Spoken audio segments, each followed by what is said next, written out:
All right, so I'm going to check in again really quickly. Yesterday we made pasta. I'm just going to use the leftover pasta that I had. I had some pasta dough left over last night. I'm going to make actually a vegetable pasta tonight, and I just wanted to show that with everyone because I felt a little fancier today, so I actually ran this through the spaghetti setting on my pasta machine here. Like I said, these things are really good to have. You have, all your kind of pasta lunga can be made on here. This one has a fettuccine roller, it has a spaghetti roller, really great. So it was super easy, pretty much just the way I showed you yesterday, only there was the additional step of then taking your finished sheet and rolling it through this spaghetti roller. So I'm gonna make a vegetable pasta, starting first with, my pan's a little hot, with some butter. That's about a quarter cup of butter. And we're gonna be making what's called a beurre noisette, which is pretty much just a perfectly browned butter, which you want to be light brown, not dark brown. Sorry with my pan maybe a little hot, but it's good to start with a hot pan. So you kind of let your butter start to foam. See how I have it off the heat because it was a little hot. You wouldn't be starting this way because hopefully you're not overheating your pan. But you want it to be nice and warm. And I don't know if you can see there, but the butter kind of starts to brown a little bit. It starts to smell nutty, and that's what noisette means. It's French for hazelnut.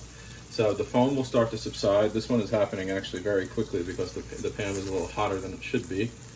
So the veggies that we're going to put in here. So the veggies we're going to be using today are going to be some nice julienne matchsticks of turnip, just regular white turnip. I'm going to add to the pan. Pretty much because this is what I had in my fridge, but also, you use what you have in your fridge, but you also give a little thought to be able to make something nice that are all going to go together. And it's something that's really nice and bitter like this, like a white turnip. It's going to be really nice caramelized in brown butter. So we're going to actually let this start to caramelize, and then we're going to come back. Okay, so now our white turnip has been caramelizing a little bit in the butter for it's been maybe 2 minutes. And at this point I'm going to add also some asparagus.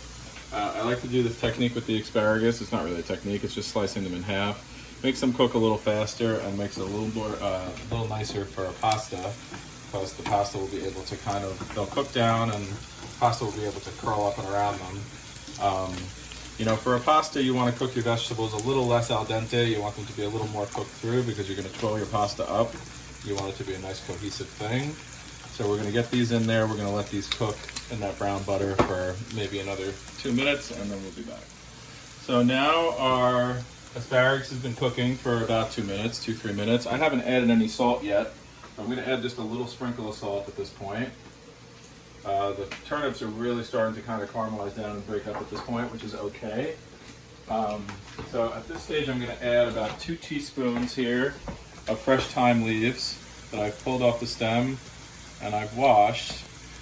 Usually thyme I think of as a winter herb. It's more of something that I look to taste in the winter with a nice braise or something like that, or a long cooked type of cream sauce. But since we're in quarantine and since we're still kind of in winter time, I haven't really moved over to like the chive, basil, tarragon, like the sweet, like light herbs, summer, spring herbs yet. So I'm going to get a little bit of that taste in there. I'm also going to add about a teaspoon of lemon zest straight in there. Mix it through. Really starting to smell that thyme now, and it smells absolutely delicious.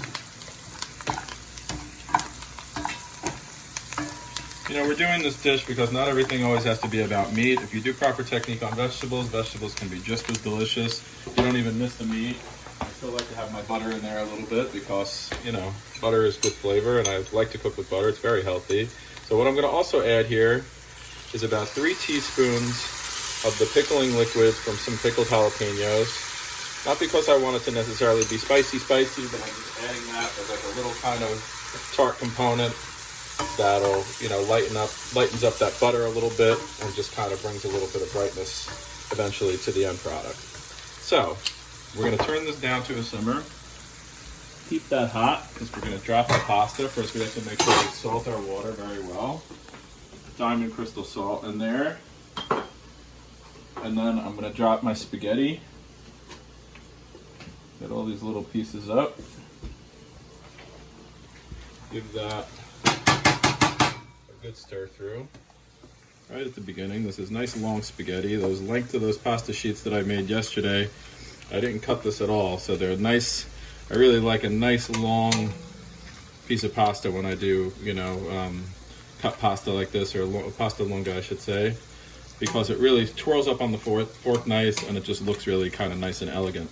So make sure that none of that's sticking. Get our lid back on. We're going to let that boil for about 2-3 minutes. Turn this heat down even more. Maybe add another little pinch of salt here, because I think it's going to need it. I'm not going to add, the only dairy even that's going to be in this dish is going to be that butter. So you can make this vegan very easily. You could do it just with extra virgin olive oil. That would be totally fine.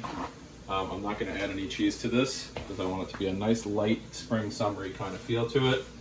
Almost kind of like a hybrid of flavors, a little bit of wintertime taste, a little bit of springtime taste in there. And again, just using up what I had. You could change these vegetables up. You could do it with any kind of fresh vegetables that you want. As long as it's about the technique of kind of caramelizing them in the butter a little bit and then adding the other kind of aromatic ingredients that I had. If you don't have, the pickling liquid from pickled jalapenos, you could put a little squirt of white vinegar in there. You could put some fresh lemon juice in there. There'd be nothing wrong with that. So, same way I said yesterday, especially for a pasta like this is way more important. You want to put a ladle of your pasta water into your sauce because that's going to help all that delicious flavor and all that butter and all that everything stick to your noodles once you get them in the pan. So we're going to go and get our gloves.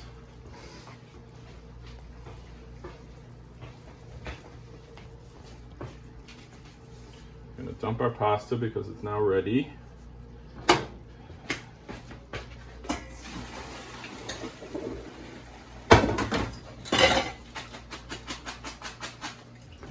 That. Put a little water on the countertop, but nobody's mad at it. And then kind of toss through all those delicious vegetables. We're going to turn our heat back up again, kind of just like we did yesterday. And like I said, you're not really going terribly much for texture on these vegetables. You're going for more just the taste because you want it to be not existing in stark contrast to your texture of your pasta. It's nice to have a little bit of a bite in there, a little bit toothsome sensation, like we like to say, toothsome. But you don't want them to be like a big clunky kind of raw bite of vegetables. That's something that really irks me. I think if you're serving a crudité, serve a crudité. If you're serving a vegetable, especially in a dish, it's good to cook your vegetables. A lot of different flavors come out when vegetables are properly cooked. I would hate to be served this dish, sit down to eat it, and bite into a raw piece of, asparagus in there. I just wouldn't think it would be too terribly palatable. It's not to say I don't love raw vegetables, because I do, but I just feel like they have their place. And as you can see, that sauce, just from the starch that's come off the noodles, is starting to get really thick and kind of coat the whole situation here. And that's exactly what we want. We're only cooking it maybe for an additional minute and 10 seconds, right in the pan here. It's going to be a beautiful pasta. All of those caramelized flavors, the flavor of the thyme, the lemon zest, it's going to be nice and light and bright.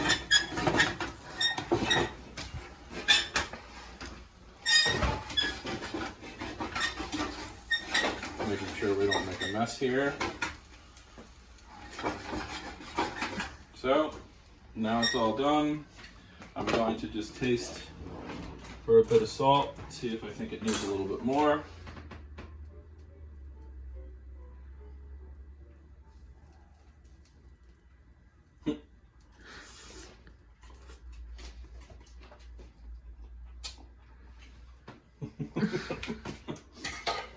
Which I actually do think it needs a little bit more. I'm gonna give a nice sprinkle of salt on top there. Toss it through again.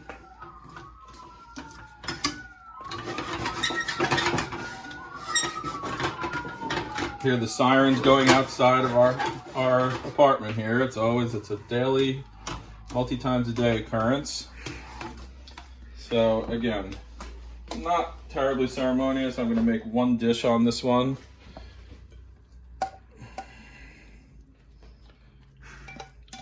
nice and piled up. This is going to be for my wife and I to share. Again, we can rearrange our asparagus a little bit more nicely across the top here so they look a little more exciting. Get stuff off the edges of your plate because that's not terribly sightly. But we're not as worried about that today as we were yesterday. Why? I don't know why. But we're still going to make a nice clean lip for ourselves. And you know what? I'm feeling a little bit spicy today. So we're going to put just a little dusting of pepperoncino, crushed red pepper flakes on top to echo that little jalapeno liquid we put on there. And that's the dish, vegetable pasta with what you had in the fridge. Enjoy.